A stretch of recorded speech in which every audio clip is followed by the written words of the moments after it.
ሰላም ጤና ይስጥልን አድማጭ ተመልካቾቻችን እንደምን አላችሁ እንደምን አረፈዳችሁ እንደምን አመሻችሁ በእያላችሁበት የሰዓት አቆጣጠር ዕለታዊ አበይት ጉዳዮች የተሰኘው ፕሮግራማችን አሁን ጀመረ።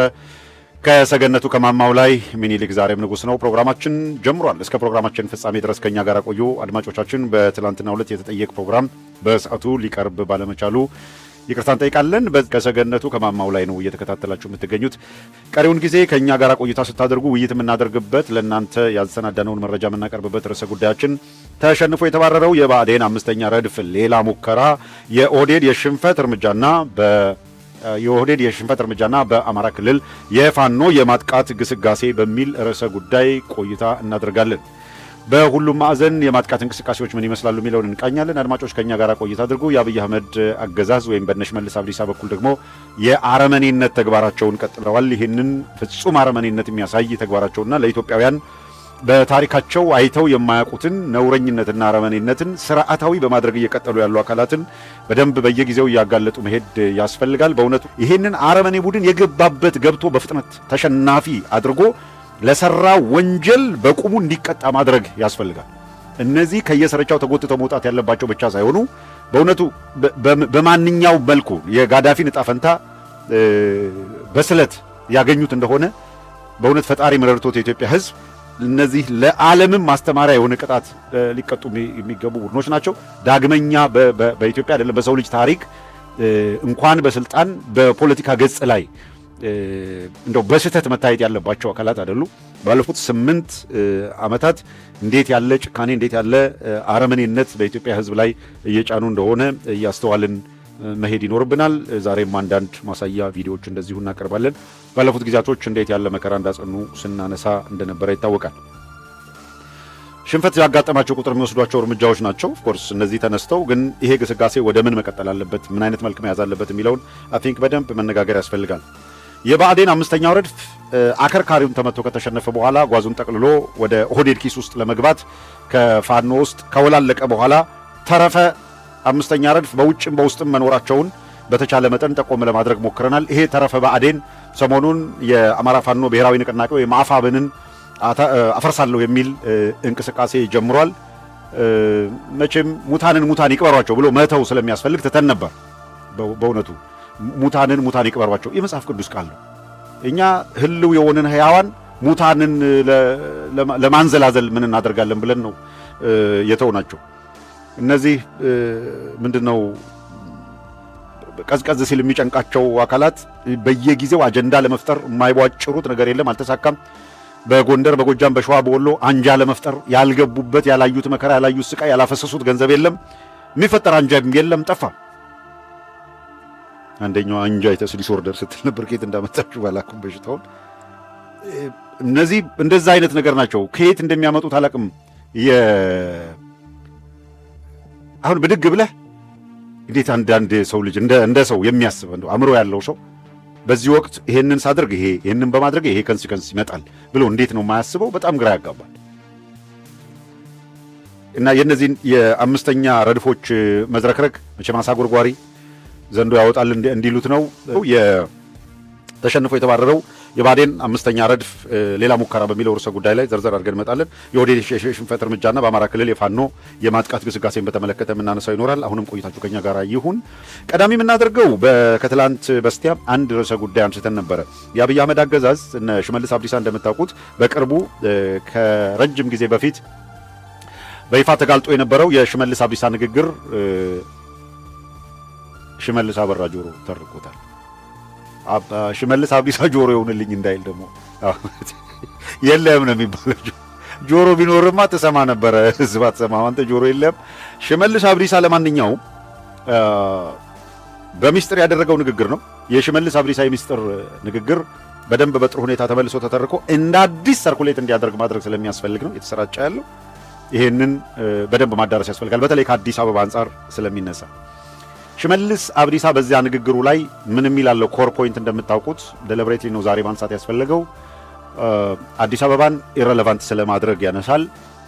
በግድም በህግም ያለ ህግም የሰው ኃይል በብዛት አስገብቶ የአዲስ አበባን ዴሞግራፊ ስለመቀየር ያላቸውን ዝግጁነት ያነሳል።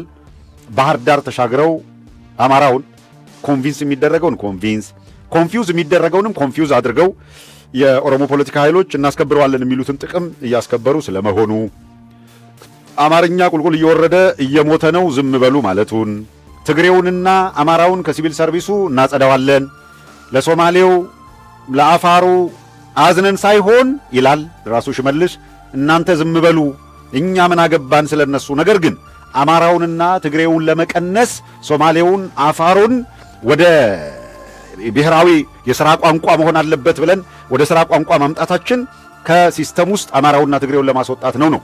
ስለዚህ ትግራይና አማራ በኦህዴድ መዝገበ ቃላት ገና ድሮ የ8 ዓመት ማሚን ከ5 እና ከ6 ዓመት በፊት በወጣው ማስረጃ መሰረት የኦህዴዶች የቀን ተሌት ህልም በትግራይና በአማራ ህዝብ መካከል ከፍተኛ ጥላቻ መፍጠር፣ የነበረውን ጥላቻ በቲፒኤልኤፍ ስህተት የተፈጠረ የፖለቲካ ሐሳቤን ማጎልበትና እዛ ላይ ካፒታላይዝ አድርጎ ሁለቱ ህዝብ ተለያይቶ እንዲኖር ማድረግ፣ ከኢትዮጵያ ገጽ ላይም መልካቸውን ጠረናቸውን ማጥፋትና እነሱን የምትመስል ቃል በቃል ያሉትን ነው እኛን የምትመስል ኢትዮጵያ እየፈጠርን ነው ይላሉ።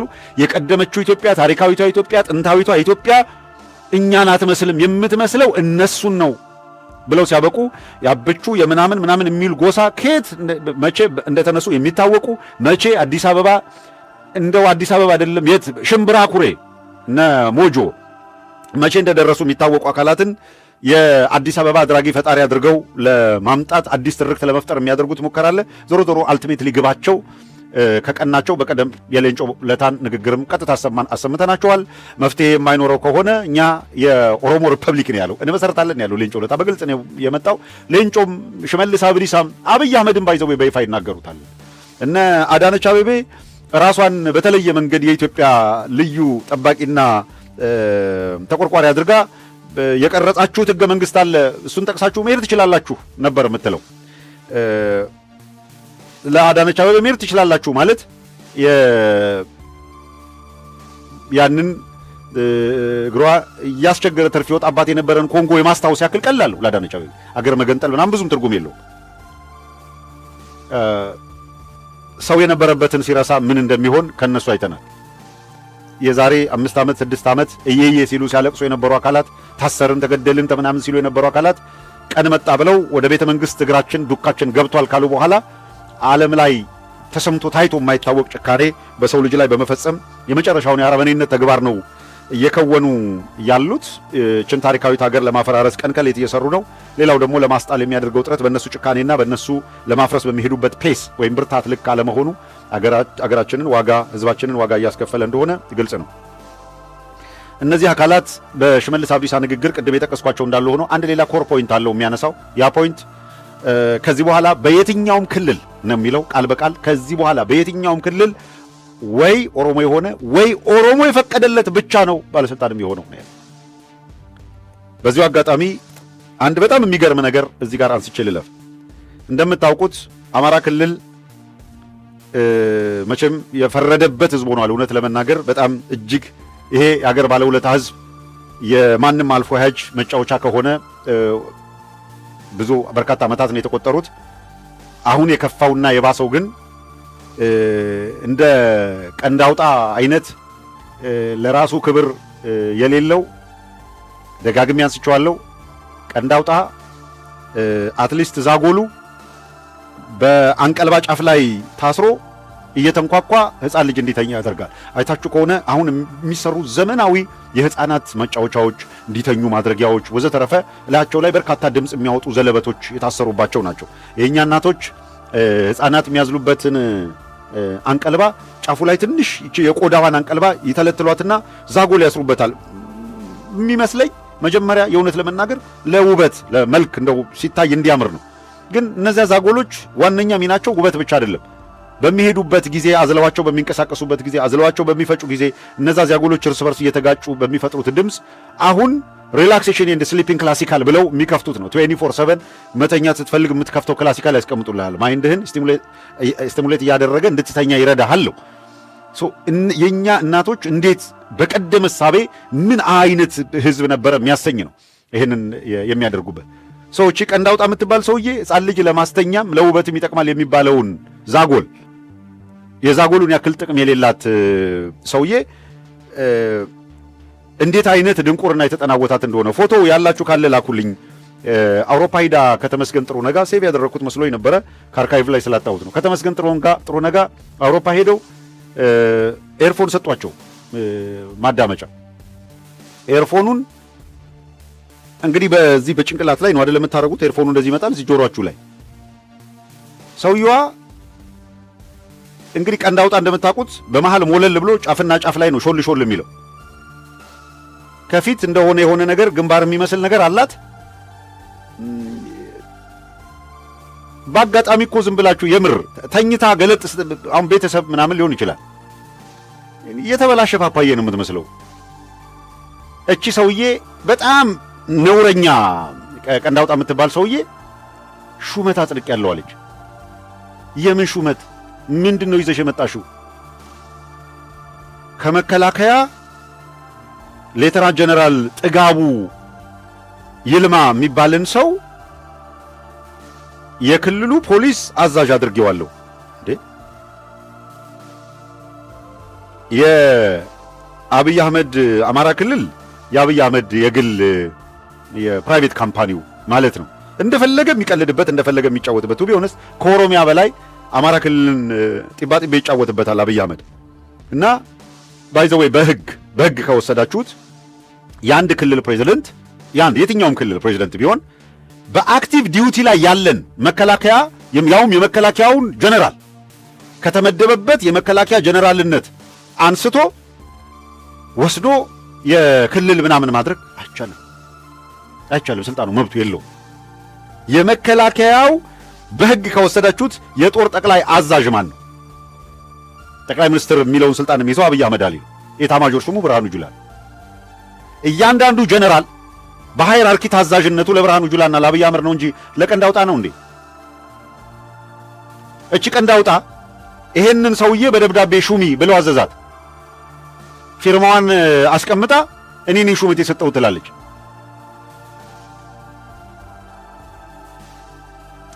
ዛሬ አንድ የአፋር ዴሞክራቲክ ፓርቲ የሚያደርገውን ንግግር እናሰማቸዋለንና አድራሻውን የምታውቁ እንደው ጥሩ ነው ያደረገው ንግግር። ኧረ ፈጠን ብላችሁ ከአማራው ጋር ያላችሁን ቦንድ አጠናክሩና ጥይት አይደለም በቃ እናንተ ትንሽ አንድም ሁለትም ማዳበሪያ ጨው ይዛችሁ ባህር ዳር ሂዱ፣ ይጠናቀቃል። የባዕዴን ምናምን የሚባል ሰው መጀመሪያ እሷን ታሟሟታላችሁ። አለቀ። እኔ አሁን እየተፈጠረ ያለው የቦንድ ጥንካሬ ምን ያህል እንደሚያርበተብታቸው እንረዳለን። ምክንያቱም ስለሚገባን ነው። ምክንያቱም የተጫወቱበት ያለ ህዝብ በዋነኛነት እነዚሁ እዛው አማራ ህዝብ ትከሻ ላይ ያሉት ፕሮፌሰር አስራት የአማራ ጠላቱ ሆዳም አማራ ነው። እኔ በእውነት አማራ ብሎ ለመጥራት እኮ በጣም ነው የሚያሸማቀቀው፣ በጣም ነው የሚያሳፍረው። እና አብዱ ሁሴንን አማራ ማለት በጣም ይከብዳል። ተመስገን ጥሩነህን እችን ቀንድ አውጣ መልአኩ አለበል የሚባል ሰው ያገኘው ተሻገርን እንዴት አድርገ እስኪ ማን ጥጋቡ ነው የሚባለው? ቅድም ከአንድ ወዳጅ ጋር ስናነሳ ነበረ። የኢህአዴግ ቁልቁለት የሚል መጽሐፍ የጻፈ የኢህአዴግ ጉባኤዎችን በተለይ ቃለ ጉባኤዎችን መሰረት ያደረገ እያንዳንዱ አካል ምን ሲያደርግ እንደነበረ የዘረዘረበታል። በኢህአዴግ ውስጥ የህወሓት የበላይነት አለ የሚል ክርክር ሲቀርብ በፍጹም የበላይነት የለም እያሉ የሚከራከሩ ሰዎች ናቸው። ዛሬ አውራንን በዚህ ትግል ውስጥ እኛንን በቃ ጸረ ወያኔ ታጋዮች ከኛ ውጭ የለም ባዮች ናቸው። በጣም የሚደንቅ እኮ ነው፣ የሚደንቅ የእውነት ትላንት ምን እንዳደረጉ እናውቃለን። አሁን አብይ አህመድ ይሄንን ጥጋቡ የሚባል ሌተናንት ጀነራል አማራ ክልል ላይ የፖሊስ ኮሚሽነር አድርጎ መጀመሪያ ከፌዴራል ፖሊስ እንደምታውቁት ማን ነው ስሙን ላከው? ይሄ ዘላለም መንግስቴ የሚባል ዘላለም መንግስቴ ቤተሰቦቹ ወልዲያ አካባቢ ሰዎች ናቸው። እሱ ጨርቆስ አዲስ አበባ ተወልዶ ያደገ ነው። አብዛኛውን የእድሜውን ክፍል ፖሊሱ ነው የሰራ። ወደል አሽከር ነው የመጣ ሁላ የሚጭነው ወደል። እንግዲህ ያው በፖሊስነት ለረጅም ጊዜ ስለሰራ በፖሊስ ሙያ ከሆነ በሲኒየሪቲም ከሆነ ደመላሽ ወልደ ሚካኤል የሚባል አንኮላ ከሱ በላይ አይደል። አንድ የሰማይ ስባሪ የሚያክል ስም የተሸከመ ዣንጥራር የሚባል ሰው ይያል። አሁን አዲስ አበባን እና አዳነች አቤቤ ጠቅልለው ሲወስዱት ዣንጥራር ምንድን ነው የሚሆነው? ሁሌ ምክትል ሆኜ እኖራለሁ ብሎ ነበር የሚያስበው። ሊወስዱት ነው። ምን ያደርጉታል? ፍቼ ወስደው በጅብ ካላስበሉት በቀር ወይ ሰላሌ ወስደው ካልጣሉት በቀር አሁን እንደዚህ አይነቱን በፈቃደኝነት የሚጫን ገጣባ አህያ በዚህ ልክ ነው የምንገልጻቸው። ገጣባ አህያ እንደውም ተገጥባም ሙላ ትጫናለች፣ አገልግሎት አላት። እነዛ የብአዴን ሰዎች የገጣባ አህያን ያክል ቫልዩ የላቸውም። በጣም የበዛ የመሰላችሁ ካላችሁ ገጣባ አህያ በስንት ጣሟ፣ ገጣባ አህያ ስንት ጥቅም አላት። አሁን ይሄ ከአህያዋ የሚለየው ቆሞ በመሄዱ ካልሆነ በቀር ጎጃም ስትሄድ ቀንድ አውጣዋ ነው ያለችው። ወደ ወሎ ስትመጣ ይኸውልህ ይሄን ወደ ለአህያ ነው የምታገኘው።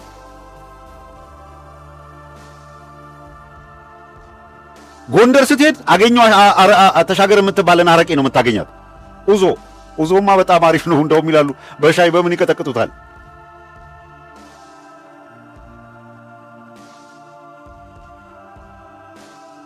መላኩ አለበልም ይባላል።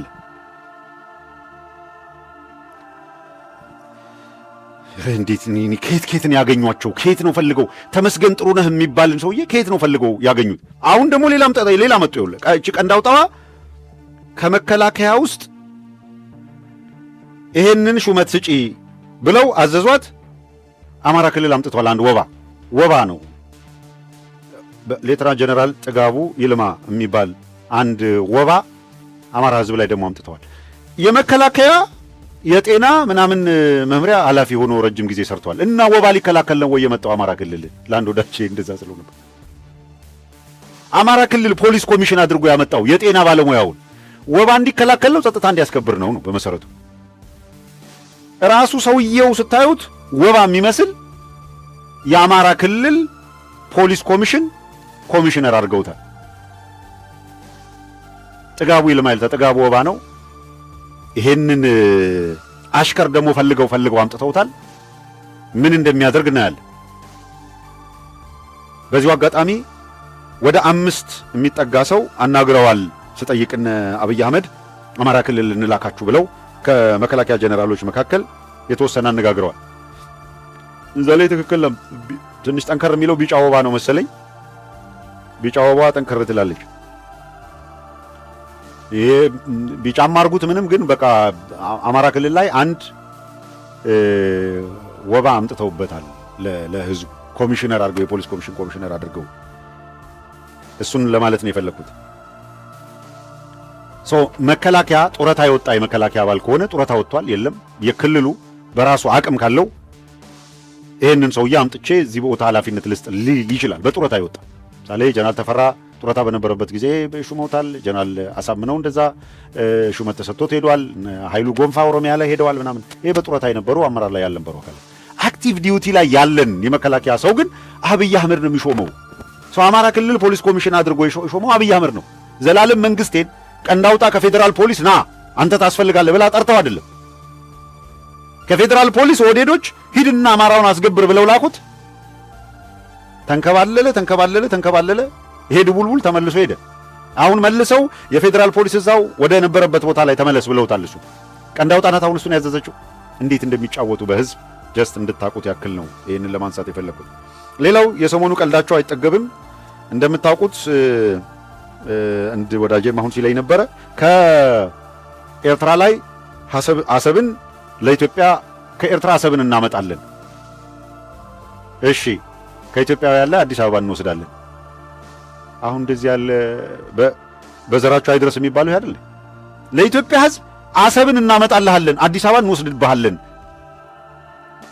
አዲስ አበባን ከህዝብ ላይ ከኢትዮጵያ ህዝብ ላይ እያለ አዲስ አበባ ከኛ ብሎ የነጠቀ አካል አሰብን ለአንተ ጥቅም ያመጣዋል። እንደው ቢያመጣው እንኳን ከኤርትራ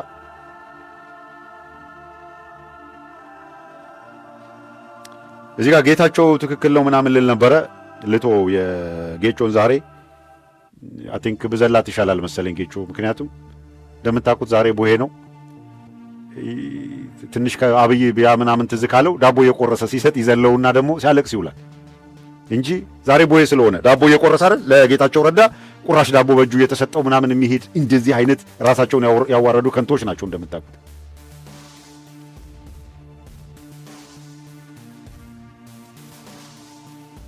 የርዕሰ ጉዳይ ላይ እንምጣ። የአዲስ አበባን ጉዳይ በተመለከተ የምክክር ኮሚሽን የሚባለው አደናጋሪ ቡድን ዛሬ መግለጫ ሰጣለሁ ብሎ ነበረ። ዛሬ መግለጫ መስጠት አልቻሉም። መግለጫ ሰጡ አልሰጡ አንድ ነገር እርግጠኛ ሆኑ፣ ሁልጊዜም ከዚህ ምክክር ኮሚሽን የሚጠበቅ ውጤት የለም። ውጤት የሚጠበቀው የጋራ አንድነት ፈጥረው አድቫንስ አድርገው አዲስ አበባ እንሄዳለን፣ የስርዓት ለውጥ ይመጣል፣ ኢትዮጵያ ውስጥ ከዚህ በኋላ ከጦርነት ከቀውስ የወጣች ኢትዮጵያ ወደ ዲሞክራሲ የምትሸጋገር ኢትዮጵያ እንድትመጣ እንሰራለን፣ በእኩልነት መርህ ላይ የተመሰረተ ስርዓት እንዲኖር እናደርጋለን። ይህንን ተሞክሮ የወደቀ ህገ መንግስትና የፌዴራል ስርዓት በህዝብ መካከል በሚደረግ አዲስ በህዝብና በመንግስት መካከል የሚደረግ ማህበራዊው ሊፈጸማል ያሉበትን እንደ ኢሹ መውሰድ ይቻላል። አርበኛ ዘመነ ካሴ ከውጭ ሚዲያ ጋር ባደረገው ቃለ ምልልስም አልቲሜትሊ ግባችን ህዝብ የስልጣን ባለቤት ማድረግ ነው ብሎ ኮይን ያደረገበት መንገድ ምን ያህል በየጊዜው ፕሮግሬሲቭ የሆነ የፖለቲካ እሳቤ እያሳደጉ መምጣታቸውን የትብብሩ ማዕቀፍ እንደዚህ ያለውን በመሪነት ይዞ የመጣበትን መንገድ ምን አይነት ትርጉም ሊኖረው እንደሚችል መረዳት፣ ነገሮቹን በጥንቃቄ በብስለት እየተከታተሉ ዞሮ ዞሮ ሞክረዋል፣ አልተሳካም ምናምን አሉ። አብን የሚባል በቀለጠ ሞላ በኩል እንደተቃወመ ለማስመሰል ሞከሩ። መጨረሻ ላይ ተነጋግረን ተስማምተን እንደዚህ ብለን በምክክር ይሄን አደረግ ነው ለማለት መጀመሪያ ላይ ሲወራጩ ኤዲ እባክህ ማንን ነው የምትሸውዱት የሚል እንደዚህ አይነት መሳለቂያ ውስጥ እንደው ኢሹ አድርጎ ራሱ ቀለጠ ሞላን እንደ ተቃዋሚ ወስዶ የሆኑ ሚዲያዎች ዝም ብሎ ለማዳመቂያ ሊጠቀሙት ይችላሉ። ስትራቴጂካሊ አማራን የጎዱ የሚመስላቸው በአማራ ላይ እንደ አብዱ ሁሴን እንደ ቀለጠ ሞላ አይነቱን ሰው ፊገር አድርገው ወደፊት በማምጣት ሊጫወቱ ነው የሚሞክሩት። አሁን ግን ጀግና የህዝብ ልጆች ፖፕ አፕ አድርገው ከፊት ለፊት ገጽ መጥተዋል። በየእንክርዳዱ በየጊዜው እየጠራ ይሄዳል። የአምስተኛው ረድፍ ትራፊ በየጊዜው እየጠራ የሚሄድበት መንገድ ይኖራል። ሰው የነሱን ጫወታ ተከትለን በየዕለቱ እሱን እየዘገብን እንሂድ ማለት አይደለም። በአዲስ አበባ የታክሲ ሹፌሮች በበርካታ ቦታዎች ላይ የሥራ ማቆም አድማ አድርገዋል። ይሄም እየደረሰባቸው ካለው ተደጋጋሚ በደል ነው። ከዚህ ቀደም እንደምታውቁት ሐኪሞች፣ መምህራን ወዘተረፈ ቅዋሚያቸውን በተለያየ መንገድ ያነሳሉ። የስርዓት እያበቃለት እያከተመ ሲሄድ የሚፈጠሩ ሁኔታዎች በየጊዜው ከፍ እያለና እያየለ መምጣቱን ማሳያ ነው። ሁኔታዎቹን እየተከታተልን አድሬስ እናደርጋለን በየጊዜው። ተሸንፎ የተባረረው የብአዴን አምስተኛ ረድፍ ሌላ ሙከራ የሚለውን እናንሳ። ከዚያም የኦህዴድ የሽንፈት እርምጃ ወደሚለው እንመጣለን። ማሳያ ቪዲዮዎች እናቀርባለን። አድማጮች ውይይታችን እየተከታተላችሁ ያላችሁና የገባንበትን ቻናል ላይክ ያላደረጋችሁ ላይክ አድርጉ፣ ሼር ያላደረጋችሁና በመሴንጀር በቴሌግራም በዋትሳፕ ያላካችሁ በአክብሮት የምንጠይቃችሁ ፈጠን ብላችሁ ላይክ አድርጉት፣ ሼር አድርጉ፣ በየግሩፑም ላኩት። ይህን እያደረጋችሁ ተከታተሉ። ተሸንፎ የተባረረ የብአዴን አምስተኛ ረድፍ አለ። ይህንን እንደምታውቁት በጣም በከፍተኛ ሁኔታ የታገልነው ቡድን ነው። ይሄ የብአዴን አምስተኛ ረድፍ በዋነኛነት ተሰግስጎ የነበረው ቀደም ሲል አፋሃድ በሚል በነበረ ድርጅት ነው። አፋሃድ ውስጥ የተሰገሰገውን የብአዴን ተላላኪ ቡድን አምስተኛ ረድፍ የብአዴን ቡድን ተሸንፎ እንዲወጣ ለማድረግ የማጋለጥ ሥራ በጣም በበርካታ ሁኔታ ተሰርቷል። ከፍተኛ ግብግብ ተያይዘናል። በስተመጨረሻም የምናውቃቸው የታገልናቸውም ያላወቅናቸው ለምድ ለብሰው በበጎች መካከል ተሰግስገው የነበሩ ቀበሮዎችም እየተገለጡ ሄደዋል። የብአዴን አምስተኛ ረድፍ እነ ማስረሻ ሰጤ፣ እነ ኮሎኔል ፋንታውን፣ እነ ኢያሱ አባተ፣ እነ ጸዳሉ ከዚህ በኋላ በአማራ የህልውና ትግል ውስጥ መቆየት በበጎች መካከል ቀበሮ ለምድ ለብሶ መቆየት የማይቻልበት ሁኔታ እንደተፈጠረ ሲያውቁ ጓዛቸውን ጠቅልለው እዚያው አገኘው ተሻገር ኪስ ውስጥ እዛው ተመስገን ጥሩነህ ኪስ ውስጥ ሄደው ገቡ። እነ ተመስገን ጥሩነህ ለኦህዴድ እጅ መንሻ አድርገው ሰጧቸው። ያው በኦህዴዶች በነሱ ባህል ወይም በጎሳዎቻቸው ባህል መሰረት ወዶ ገቦችን ልክ ማነው ገዳ ኦልባና እንዳሉት ማነው ገዳ ኦላና ነው ምናምን ብለው ያሉት የአብርሃም የሚባለው የመከላከያ ሚኒስትር የነበረውን ማለት ልክ እንደዛ በፈቃደኝነት የገበሩ ገበሮች ገበሮ ነው የሚባለው ወይም ገርባ ነው የሚባለው። እነ ቀለጠ ሞላም እነ ኮሎኔል ፋንታውን እነ ማስረሻ ሰጤ ገርባ ተብለው ወይም ገበሮ ሆነው ይሄንን ተቀብለው በስያሜ የተሰጣቸውን ገበሮነት ኦህዴድ የጎሳዎቹ አካል አድርጓቸው ነው እየቀጠለ ያለው። እነሱ እስከመረጡት ድረስ ይቀጥሉ። እሱ የኛ ጉዳይ አይደለም። የኛ ጉዳይ የሆነውና ፈተና የሆነውና የምንከራከርበት ጉዳይ ርዝራዦቻቸውን በአማራ ትግል ውስጥ ሰግስገው ሲያበቁ በዚያና በዚህ እየተጓተቱ የሚያስቸግሩበት እድል አለመስጠት ነው። አምስተኛው ረድፍ ብአዴን በተለይ በውጭ ዓለም እንደምንም ተንደፋድፎ የአማራ ፋኖ ብሔራዊ ንቅናቄ ከተፈጠረ በኋላ የብአዴን ውላጆች እንቅስቃሴ ያደረጉት ወዲያውኑ አፋብን ሳይጠነክር ቀድሞ የማፍረስ አንጃ የመግዛት እንቅስቃሴ ነበረ። በወሎ እንቅስቃሴ ተሞከረ። በተለይም የነ ኮሎኔል ፋንታሁን ይዘውት የቆዩትን ኃይል የወሎ ቤት አማራ እዝ ከዚያ የቀሩ አሃዶች ወይም ከክፍለ ጦሮችን አፕሮች ለማድረግና ቀደም ሲል ለፋኖ ተብሎ የተሰበሰበ ገንዘብን እንደ ማማለያ በማድረግ አንጃ ሆነው እንዲንቀሳቀሱ ለማድረግ በአባይ ሸለቆ ቀጠና አፕሮች አድርገዋቸው ነበረ። ሙከራ አድርገው ነበረ። ሙከራ ሲያደርጉ እዚያ ካሉ ጠንካራ የምንላቸው ኃይሎች መካከል ፈጠን ብለው ይሄ ሁኔታ እንደተፈጠረ ነገሩን። እንዲህ ያለውን ውስልትና የሚሰሩ አካላትን እንዳይሰሙ አሁን የበለጠ ሸርጥና አልቅስ ይሄንን ሞክራ የከሸፈብህ ሲወራጩ ሲያብዱ በዛና በዚህ ሲዘሉ የነበሩት ስም ሲያጠፉ ሲንፈራገጡ የነበሩት አካላት በነገራችን ላይ አውጥተን ሁልጊዜ የማንፎክርበት አከርካሪያቸውን እየመታን ሰብረን በምንም ተአምር የሚወራጩበት እድል ዳግም አንጃ የሚፈጥሩበት እድል እንዲመከን አድርገን የዛ ንዴት የዛ ብስጭትም ጭምር ነው። አከተመ። አንጃ ሲያከትም የሚዲያ ካውንስል ምናምን ገለመል የሚባል ደግሞ ተጀመረ። አላዋጣም። ሳይጀመር ሞት አለቀ። ሁሉም ነገር የሚሆን አልሳካ ሲል በተደጋጋሚ አፋብንን ለማፍረስ የተደረገው ሙከራ ልሳካለ። በዋነኛነት ሽብልቅ ለማስገባት የተሞከረው ጎንደር፣ ጎጃም የሚል ስንጥቃት መፍጠር ነበር የታሰበው። ያንን ስንጥቃት የሚያፈርሱ መቼም ከትላንት በስቲያ የአርበኛ ዘመነ ምህረትን ንግግር የሰማ በጣም በርካታ ሰው ነው ብዬ አስባለሁ። እንዴት የሚደንቅ ፊውቸር የአማራ ሕዝብ እንዴት ያለ የሚገርም ፊውቸር እንዳለው የሚያሳዩ የሚያመላክቱ የሚንጠባጠበው ተንጠባጥቦ እየጠራ ሲሄድ ይሄ ትግል እነማንን የትግሉ ምልክት አድርጎ እንደሚመጣ ማሰብ ነው የበለጠ ተስፋ የሚሰጠው። በአንዳንዱ ልጅ ተብሎ ሲታሰብ የእንግዲህ ልጅ ሆኖ ሲገኝ፣ አንዳንዱ ደግሞ ድምፅ አጥፍቶ ቆይቶ የፖለቲካ ብስለቱን ጥግ የሚያሳይ ደግሞ ድንገት ብቅ ይላል እንደምታዩት።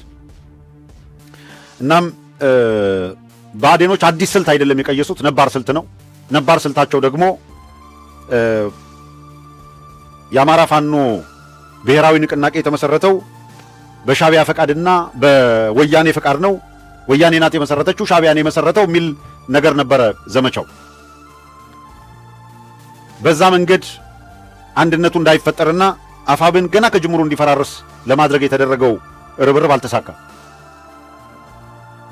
እነ ማስረሻ ሰጤ እዚያው ትግሉ ላይ ገና ሳይወጡ እዛ ሆነው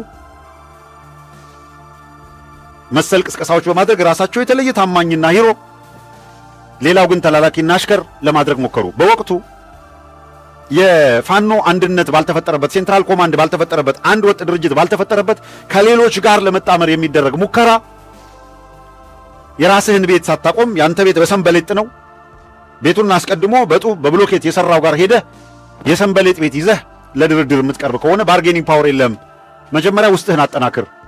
መጀመሪያ በአሸዋ ላይ የቆመውን በአለት ላይ አድርገው መስርተው ያንተ ቤት ጥንካሬ ነው ከሌላው ጋር እኩል አቻ አድርጎ ለድርድር፣ ለንግግር፣ ለአቻነት ፉክክር የሚያበቃ። እሱን ፕሪንሲፕል እሱን መርህ ይዘን እርስ በርስ ሊያጓትት የሚችል ነገር የሚናገሩትን አካላት በሙሉ ከሌ ሳንመርጥ መተቸታችንን እንደ መሽገር ተጣብቀው የኛን ከበጎ እይታ ለትግሉ ከማሰብ የሚመጣ ትችትና አስተያየት በሚፈልጉት መንገድ ማኒፑሌት አድርገው እየተጠቀሙ የፈለጉትን አጀንዳ ሲያራምዱ የቆዩ አካላት እንደ ትሮይ ፈረስ በመረጡት አቅጣጫ ሁላ የሚጋልቡን ለሸክም የተፈጠረን መስሏቸው ብዙ ሙከራ አድርገዋል። እንደዚህ ያለውን ውዳቂ ትተን በመሰረታዊ በመርህ ላይ የተመሰረተ አቋም ይዘን ነው ወደፊት የቀጠለው። በሚደንቅ ሁኔታ ቅርብ ጊዜ አማራማ ለብቻው አሸንፍም እያለ እንደው ይገርማል። ግን የእውነት በጣም ነው የሚገርም። እኔ በእውነት ለተጨማሪ ምንም ያለ ምንም ማጋነን ለተጨማሪ ከዚህ በኋላ 20 ዓመት ፖለቲካ ውስጥ ቢቆይ የፖለቲካ እጅና እግር አይደለም ጣቷን አያቃትም። ከ20 ዓመት በኋላ ሊገባ አይችልም ፖለቲካ።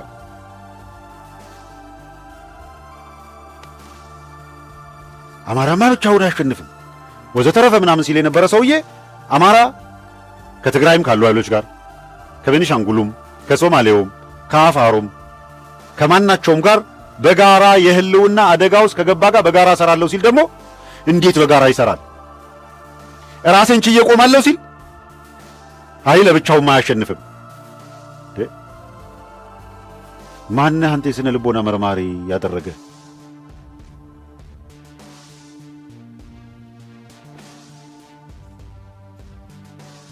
እንደው እኮ የሚገርመው አንዳንዱ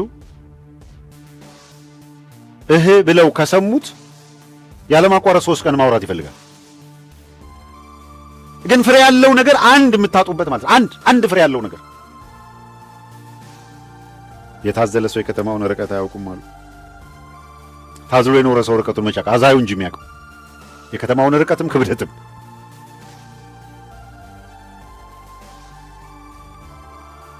አንዳንዱ ለመታዘልም አይመችም። እውነት ለመናገር ዘልዛላ ነው። አዝለኸው ለመሄድ እንኳን በእግሩ ሊራመድ አዝለኸው ለመሄድ የማይመች ዝርክርካል። ሰብስበህ አንቀልባ ብታስረው ዝም ብሎ ሲንጠለጠል የሚውለው የጻድቅ በየባዝራት ተንጠልጥላ ቀረች እንደሚባለው እንኳን ራሱን ችሎ ሊራመድ።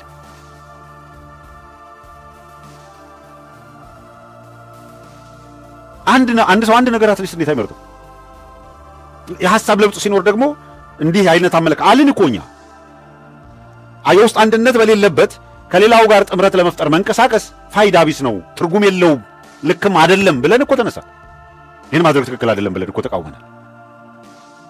የውስጥ አንድነት አጠራቅመው ድርጅት ሆነው ሲመጡ ደግሞ አሁን ደግሞ የአማራን ሕዝብ ለህልውና ትግል የተነሳባቸውን ጥያቄዎች ሳትሸራርፉ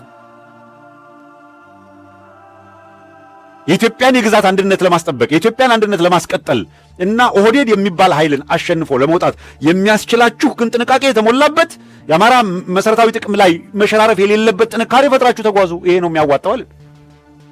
ኦፒኒየን የትላንቱ በግድ የመረዳት ችግር ያለበት ካልሆነ በቀር የትላንቱ ከዛሬው አቋም ጋር መሰረታዊ አቋም ልዩነት አይደለም ያለ። አንድ ሰው የትላንቱን አቋሙን ከቀየረ እንኳን ትላንት የነበረኝ እሳቤ አቋም ይሄ ነው፣ ዛሬ ባለኝ ዕውቀት ዛሬ ባለኝ አረዳድ ደግሞ ይሄን ያለኝ ብሎ እኮ መግለጽ ይቻላል። ችግር የሚሆነው ምንድን ነው? $20 ምላስ ስታከራይ ግን የተከራየህ የሚሰጥህን ብቻ ነው የምታነበው። ማይክራፎን በራሱ የተመረጠ ድንቅ ጥሩ የምትሉት እሳቤ አያመጣም። የተመረጠ ድንቅ ጥሩ እሳቤ የሚያመጣው ሰው ነው። ማይክራፎኑ የሰጠኸውን ነው የሚያስተላልፈው። እና አንዳንድ ሰው ከሌ እኮ ይሄን አለ ከሌ እኮ ይሄን አነበበ። ማይክራፎን አትቀየሙ፣ የሰጡትን ነው። ባትሪ ሲያልቅ ባትሪ ነው የምታጎርሰው። ማይክራፎኑ ቻርጅ ይፈልጋል። ጆተኒ ፍራንክ ካልሰጠኸው ኳስ አይተፋም። እንደ ጆተኒ ሳንቲም አጉርሰህ እጁን ስትቆጥተው ኳስ ያንጠባጠባል። በምኑ በኩል እንዳትሉኝ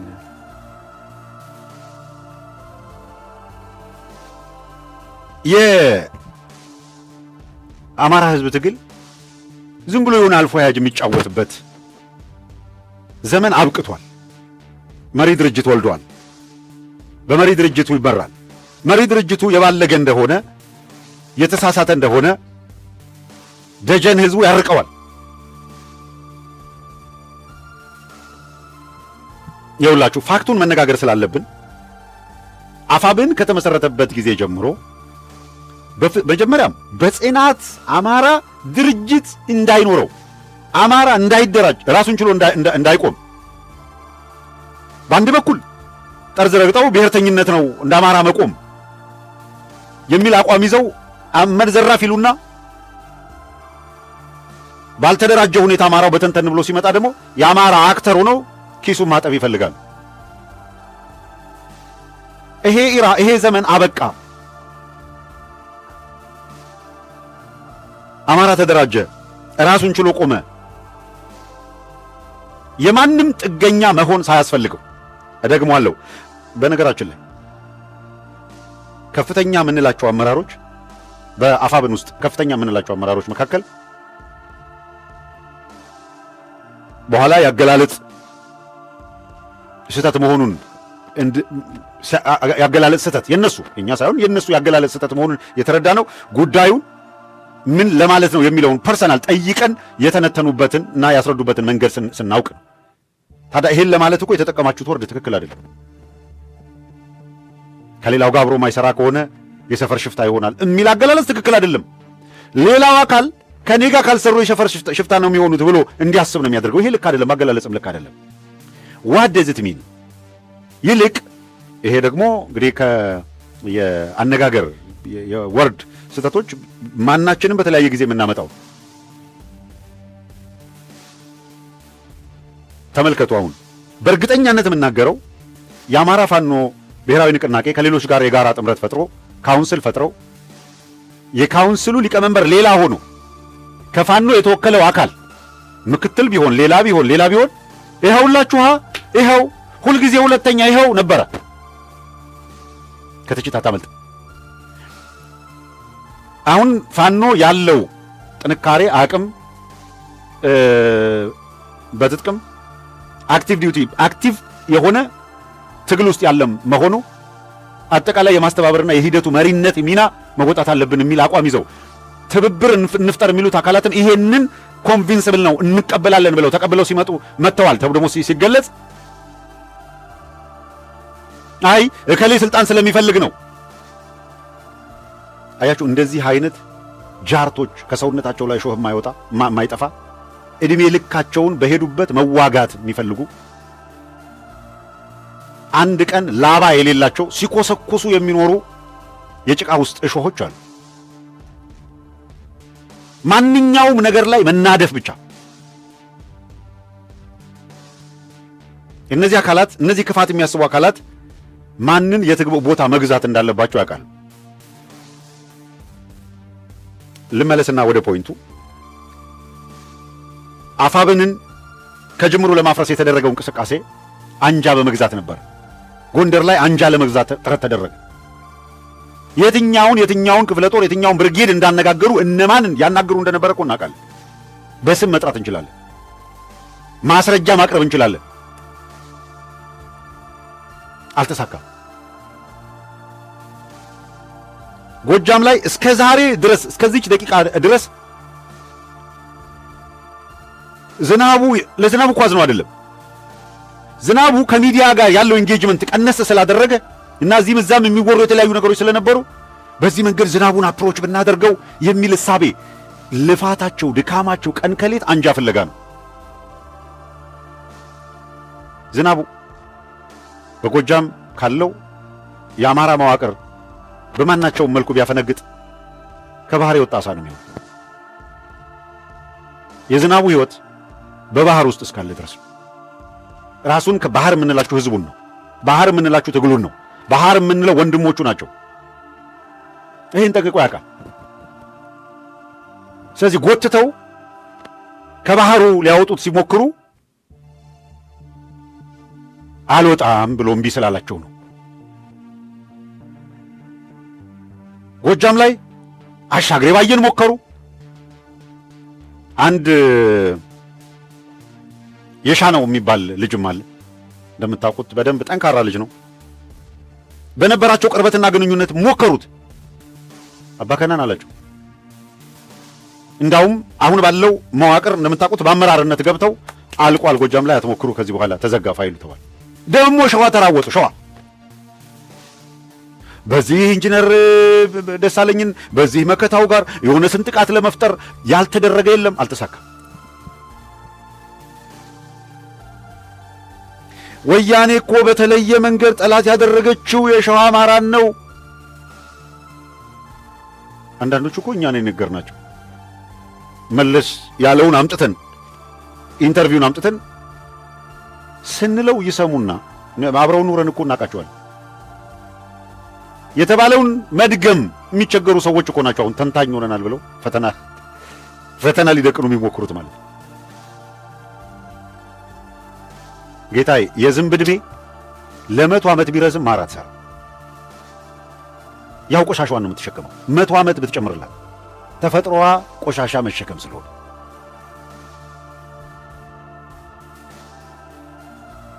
ማር ለመስራት ንብ ሆነህ መገኘትን ስለሚጠይቅ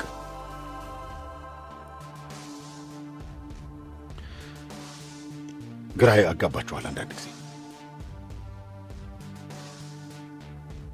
ምን እንደሚፈልጉ ግራ የሚያጋቧችሁ አካላት ከብአዴን በላይ ብአዴን ሆነው ታገኟቸዋላችሁ። ግን የሚጫወቱበት ሜዳ ነው ልዩነቱ። ሜዳው የአማራ ሕዝብ የትግል ሜዳ ላይ ነን ይሉሃል። የሚጫወቱት ግን ከብአዴን በላይ የብአዴንነት ሚና ኮንስትራክቲቭ የሆነ ትችት አይደለም፣ ገንቢ ሳቢ አይደለም የሚመጣው።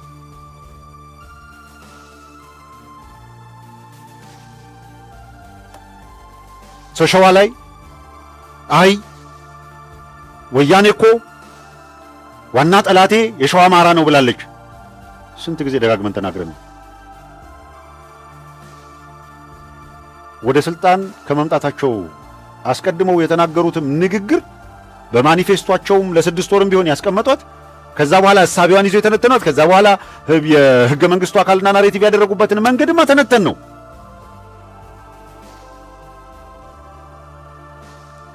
ስለ ትላንት አይደለም አሁን እያወራን ያለ ነው፣ ስለ ዛሬ ነው። በፈለከው መንገድ ተርጉመው፣ በፈለከው መንገድ ተንትነው የብአዴን ውላጅ ካልሆነና ኦህዴድ ተልኮ ሰጥቶት የኦህዴድን ጭንቅ የሚጋራ ሰው ካልሆነ አጣየን ማን ነው 9 ጊዜ ያወደመው? 10 ጊዜ ያው በስንት ክፍል ነው አጣየን እንዴት እንዳወደሙት የተረክ ነው። አሁን ለሸዋ ደራን የቆረጠመው ማን ነው?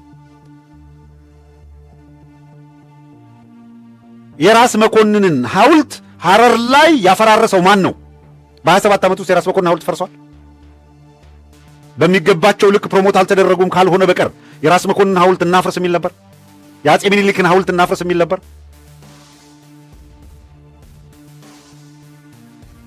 ጃንሆይ በህይወት ኖረው የህይወቴ ትዝታ ነው አላቸው። ህይወቴና ምንድነው ትዝታ፣ ህይወቴ ትዝታ አንድ መጽሐፍ እኮ አላቸው። የጃን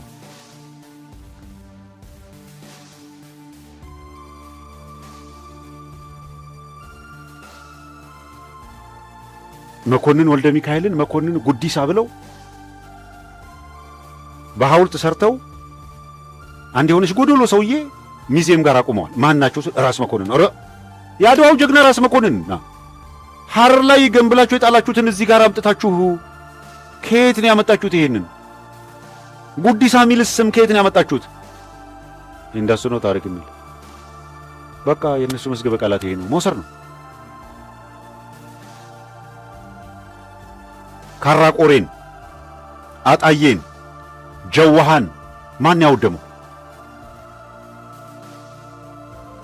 ደራን፣ የደራን አማራ የሚጨርሰው አሁን ማን ነው?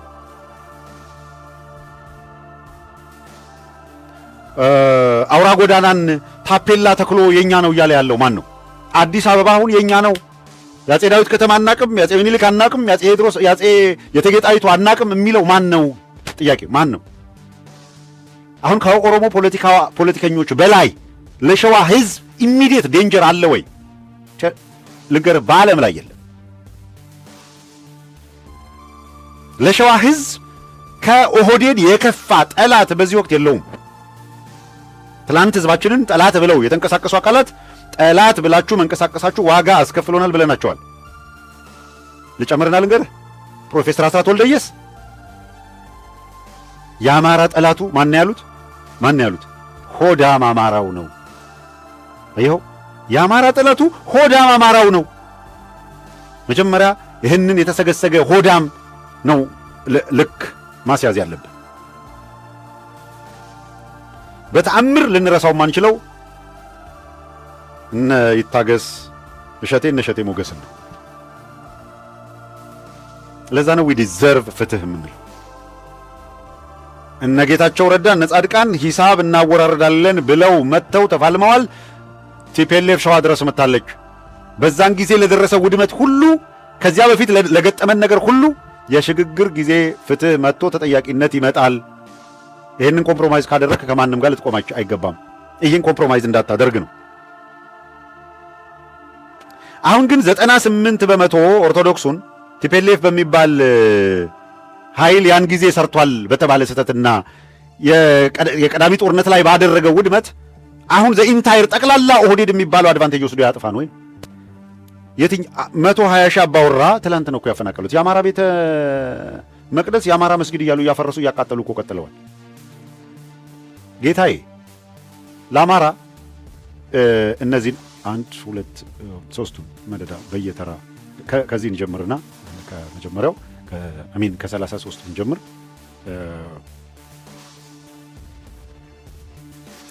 እንግዲያው ጠላት እና ኢሚዲየት ዴንጀርና አደጋ ማን ነው የሚለው እንድታዩ ካስፈለገ እየለኮሱ ያነደዱ ቤት ውስጥ ህፃናትና አሮጊቶች ባሉበት እሳት ለኩሳ ያነዱታል። ሰው በእሳት አቀጣጥለው ሲከስል እያዩ የሚደሰቱ አካላት ናቸው። ተመልሼ ስለ የትኛው ጊዜ ስለኛው ዘመን እንዳወራህ ነው። ያ 32 ነው። የኢትዮጵያ ኦርቶዶክስ ተዋሕዶ ቤተክርስቲያንን በጧፍ እንደ ጧፍ አንድደው የሚሞቋት አካላት እነሱ የኛ የሚሉትን እንዴት እንደሚያደርጉ ተመልከት። ማን ነው ለሸዋ? ማን ነው ለአማራ? አሁን ያለው ኢሚዲየት ጠላቱ ማን ነው? አሁን በምናየው በምንሰማው ማን ነው የመጀመሪያ ጠላቱ? የኢትዮጵያ ኦርቶዶክስ ተዋሕዶ ቤተክርስቲያንን ላጥፋት ብሎ ሰደድ እሳት እየለኮሰ ያለው ከትግራይ የተነሳ ኃይል ነው ወይስ ከኦሮሞ የተነሳው ኃይል ነው? አዲስ አበባ የኔ ናት አማራ ነቅሎ ይውጣ እያለ ያለው ከትግራይ የተነሳው ኃይል ነው? የትኛው ነው? እነዛ ያደረጉት አስተዋጽኦ ነበረ። ያደረጉት አስተዋጽኦ አማራውን ብቻ አይደለም የትግራይ ህዝብን ምን አይነት ፍዳ እንዳስከፈለው እኮ አየን። የሰሩት ስህተት እኮ አብይ አህመድ ከዚህ በኋላ ትግራይ የፖለቲካም የኢኮኖሚም የስበት ማዕከል አይደለም በቃ አውድመነዋል ብሎ እንዲፎክር እኮ ነው ያደረጉት። የትግራይ እናቶች በንብርክክ እየሄዱ እግዚኦ እንዲሉ አደረጓቸው። 20 ዓመት 30 ዓመት ወዘተረፈ የተገነባውን በሁለት ሳምንታት ውስጥ ውድምድም አደረጉት እኮ። እነ ባጫ ደበሌ የተጫወቱበት ሸጠው በሉ። 1 ሚሊዮን ህዝብ ያለቀበት ጦርነት ተካሄደ። የሰሩት ስህተት ትግራይን ሲጅ ተደርጎ መከራውን እንዲያይ ህዝቡ አልሆነም ወይ? የአማራ ህዝብ መከራውን አይቷል። የስ የትግራይ ህዝብ መከራውን አየ። ራሱ ቲፒኤልኤፍ በሰራው ስህተት እሱን እኮ ካደ የለም የሚክድም የለም። ያ ዋጋ አስከፍሏል። አዎ። አሁን ግን ማን ነው? ባንኩ ማን እጅ ነው ያለው? ታንኩ ማን እጅ ነው ያለው? አሁን ትግራይ ያለ ኃይል ላለመጥፋት የሚታገል ነው። ክሊር። አማራ ላይ ያለ ኃይል ላለመጥፋት የሚታገል ነው። ክሊር። ከትግራይ ላለመጥፋት አሁን የማይታገሉ ከሆነ እጣ ፈንታቸው እንደ ቀንድ አውጣ አይነት አንድ ሰመመን ወስደው መቀሌ ላይ ያስቀምጣሉ የኦሮሞ የፖለቲካ ኃይሎች። ስለዚህ አፋርን ባወላ አርባ እንደሚያስገብሩት አማራው ላይ ቀንድ አውጣውን ጨጭነው እንደሚጫወቱት መቀሌ ላይ የሆነ አካል አስቀምጠን እንጫወትበት ነው። ይህንን አንፈቅድም ብለው እምቢ ብለዋል። ከፈቀዱላቸው ትግራይ ላይ ያሉ አብያተ ክርስቲያናት፣ ገዳማት፣ ቅርሶች በሙሉ ተመንጥረው ይወድማሉ። ኦህዴድ በ15 ቀን ውስጥ ምን እንደዘረፈ ምን እንዳደረገ ይታወቃል። አሰቦትን ጨምሮ ስንት ገዳማት መነኮሳት እየታረዱ አይደል እንዴ?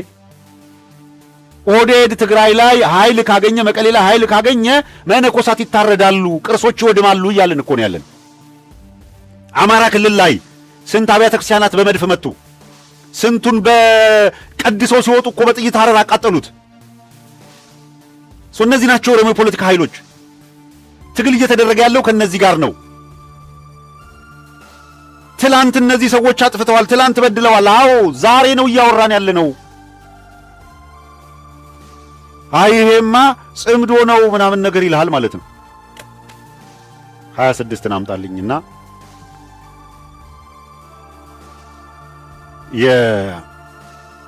የአፋር ዴሞክራሲያዊ ፓርቲ መሪው የሚናገረውን እንስማ። ለአፋር ህዝብ የዕጣ ፈንታውና ያለው አማራጭ ምንድን ነው የሚለውን የሚያነሳቸው ነጥቦች አሉና ያንን የሚያነሳቸውን ነጥቦች እስኪ እንስማ። እየተዝረከረከ ስንቱን ወጣት እየማገደ የሚያሰቃይ አካል ምን በማድረግ ነው ልንታገለው የምንችለው?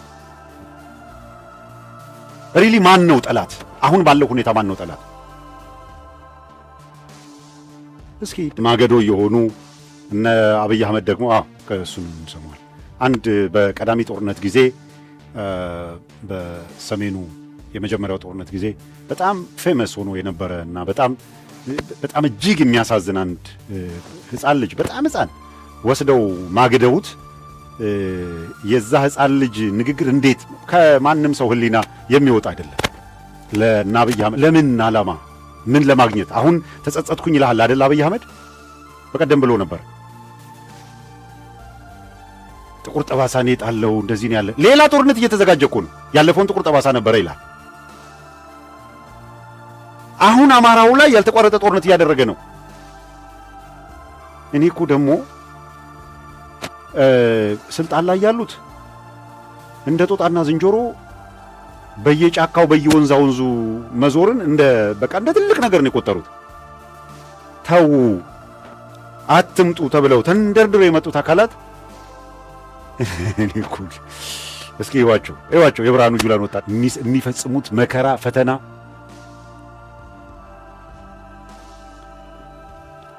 አንድ በጣም የሚገርሙ አባት ያደረጉት ንግግር አለ። እሱን ከሰማን በኋላ ወደ ሌላው ዝርዝር እንሄድና ወደ ለማጠቃለል ቅርጽ እናስይዘዋለን። እስኪ እኚህን አባት እንስማቸው።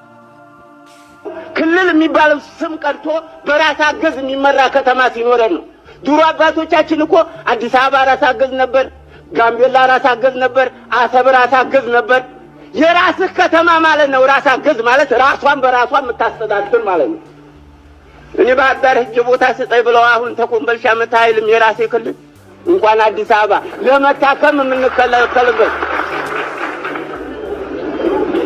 ለመታከም የምንከለከልበት ከተማ አንድ ይሁን። ጠባቅ ጠንካራ አመራሮች ያስፈልጉናል። ጎበዝ መሆን አለባችሁ። እናንተ በልታችሁ አታውቁም፣ አይታችሁ አታውቁም። አሁን ነው ያመጣባችሁ። ጥሩ ስራ እየሰራችሁ ነው። ጠንካራ መሆን አለባችሁ። ይሄ ውሳኔ ካልተፈታ ዘላለም እንደተጨቃጨቅን ነው የሚኖር። አንዲት ከተማችን አዲስ አበባ አባቶቻችን ደም የተፉባት የኔ አባት አድዋ የቀኝ መሪ ነበር፣ ራስ አበራ ይባላል። አዲስ አበባ ተክለ ሃይማኖት ነው መሬት የተሰጠው። እህታችን ናት የምትኖርበት። አድዋ የዘመተበትን መሬት ማለት ነው የከተማ መሬት። ውጣ ከተባልኩ እንግዲህ አሁን እንዴት ነው የሚባለው? አንድ ነን ይባላል። ይሄንን በራስ አገዝ ከተመራስ ማን ይከለክለኛል? ኦሮማራ ነገሮች ይፈታሉ። መቼ ነው? ስንሞት ነው እንደሚፈቱት። ድንበር ማካለሉ ይቅርልን። ወሎ ነው። የወሎ ክልል የት ነው? የአባቶቻችን ተብሎ ይመታ። የጎጃም ክልል የቱ ነው? ይሄ ይሁን በሉ። ንገሯቸው፣ አትፍሩ። ምን ያደርጓቸዋል? ያባረሯቸዋል። አረ አላህ ብላችሁ፣ አረ በእግዚአብሔር ይዘናችኋል። አረ አላህን ፍሩ። አረ ትላልቅ ነጋዴዎች አላህን ፍሩ። አረ ትላልቅ ባለስልጣኖች አላህን ፍሩ። ነገ ትጠየቃላችሁ። ይሄ መሬት እዚሁም እንደለፉበት አይደለም፣ ጥላችሁ ትሄዳላችሁ። ቅር ብለዋል አይደለ? ጎጃም ጠቅላይ ግዛቱን እያነሱልህ ነው። ሸዋን፣ ደራን፣ መተከልን፣ አዲስ አበባን ምሉ የነበሩበትን የወሎ ጠቅላይ ግዛት ያካትታቸው የነበሩት የትኞቹ ቀጠናዎች ናቸው? ያን ጊዜ መጓተትና ምናምን አልነበረም የሚለው ነው የሚተነትኑት።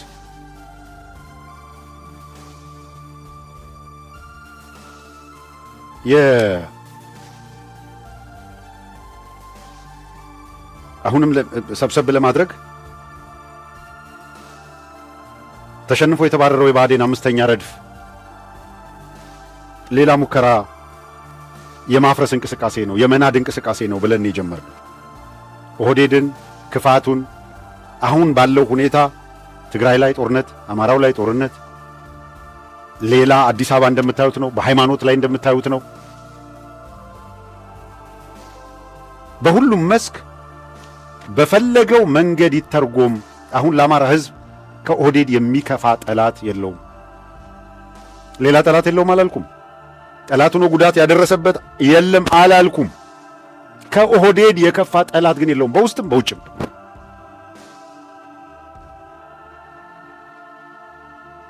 በአገር ውስጥም ከአገር ውጭም ከኦህዴድ የሚከፋ ጠላት የኢትዮጵያ ሕዝብ የለበትም። በቃ ስለዚህ መሸነፍ ያለበት ኦህዴድ ነው።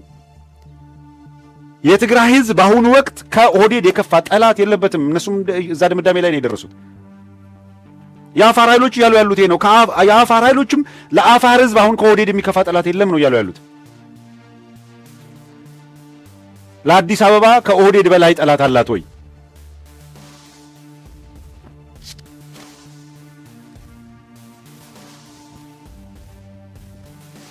ስለዚህ እያነሳን ያለነው ከነሱ የከፋ ጠላት አለ ወይ? ከነሱ የከፋ ጠላት የለም። ይሄን ነው እያሉ ያሉት። ከነሱ የከፋ ጠላት የለንም። ሁሉም ናቸው። አንዱ ብቻ አይደለም እኮ ይሄን እያለ ያለው።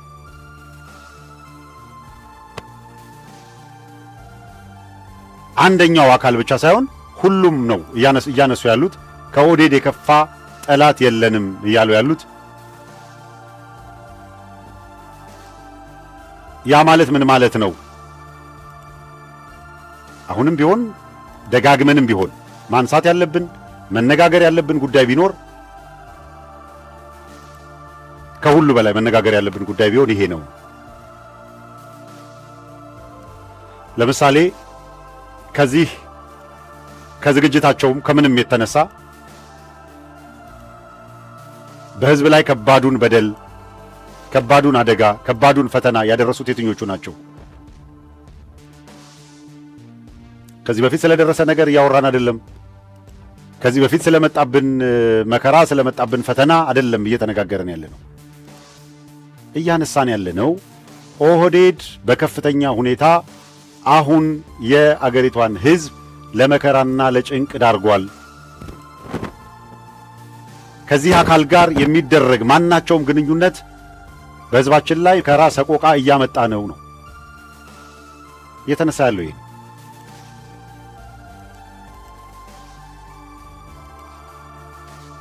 አሁንም መለስ ብለን በተቻለ መጠን ማየትም ማንሳትም ካለብን ልናነሳ የሚገባው ጉዳይ ቢኖር የተሸነፈው የተባረረው ከአማራ ትግል ውስጥ ነቅሎ የወጣው የተሸነፈው የብአዴን ቡድን ተመልሶ መጥቶ ፕሮጀክት ቀርጾ የአማራን ትግል እንደገና ወደ ኋላ ለመጎተት እንቅስቃሴ እያደረገ ነው።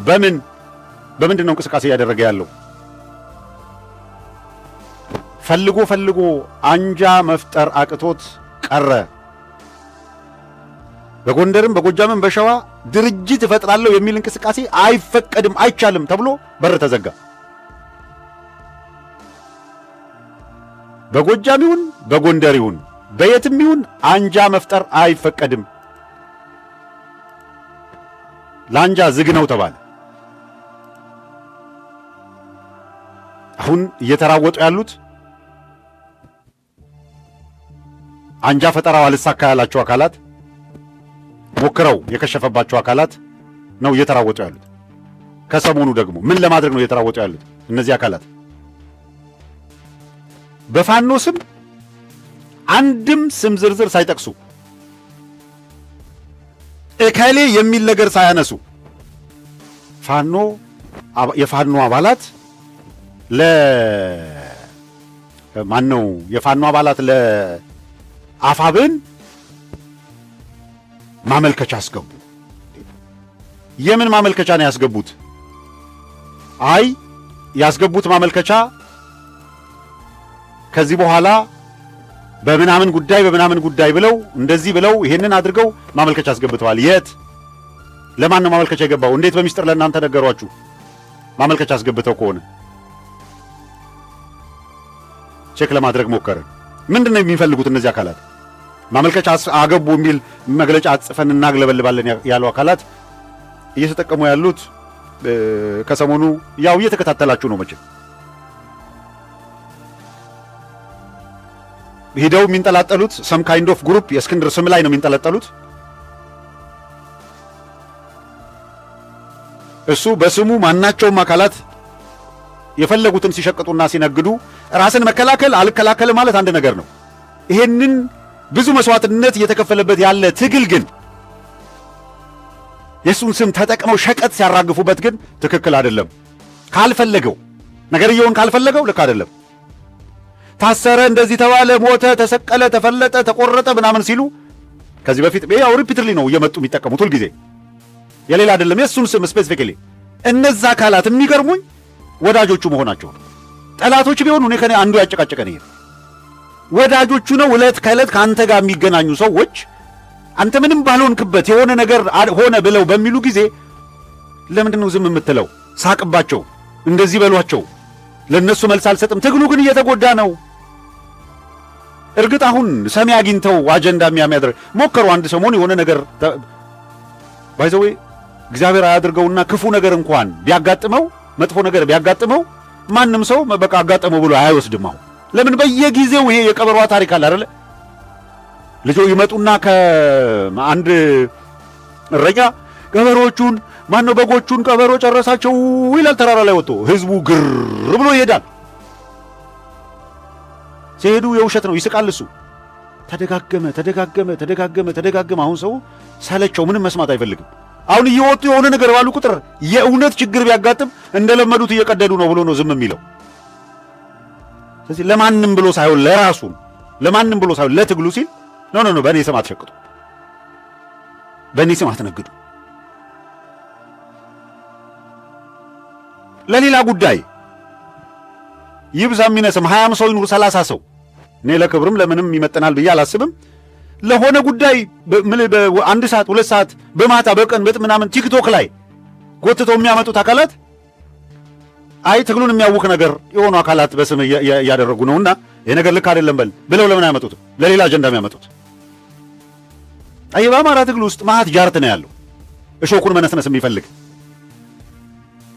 ስለዚህ ከሰሞኑ ያንን በመጠቀም ፎቶውን የሱን ፎቶን በመጠቀም ጭምር ልክ ማመልከቻ አስገቢ ለማድረግ ሞክረዋል።